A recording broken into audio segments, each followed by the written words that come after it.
तो hi guys, welcome to my mini blog part 2। एमती आप देखिले मो मौसी घर बाहर जाइए ये मो भाई सहित जाऊँगी आमती ही कहीं कही ना मौसी मासी माँ जैसी मुझे जाकि पहुँची तो से मत एगुड़ा सब ड्राई फ्रुट्स वगैरह बाहर कर देखुची कौच एथु तू टिके नहीं जा फर्स्ट कहली मुझे नेबी तो मुझे जाइए नहीं से तार पैक कर स्टार्ट कलानी मुझे देखुली ये मो भाई मत कौन मो गोड़ टे चढ़ी आसे कहली चल चुपचाप ये बारियाड़े बहुत सुंदर जगह अच्छी मो मौसीर मस्त लगे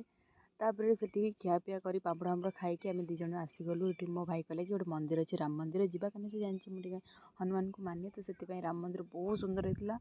तापर आम गलु चाट खाई सारी बरा आलू चप धरिकी चलू माँ कतिकी घर को पलि आसली आसला ये मुझे गोटे आलू चप भी खाईदेली कि मो पेट फुल देला फिर भी लोभ तो ये खाई सारा मो भाई फोन छाड़ दे पलैला मु तार मजा नौला आसला पुणी जा फेरिक आसिक फोन है सो ये पकड़ी खाई दैट्स इट फॉर डे।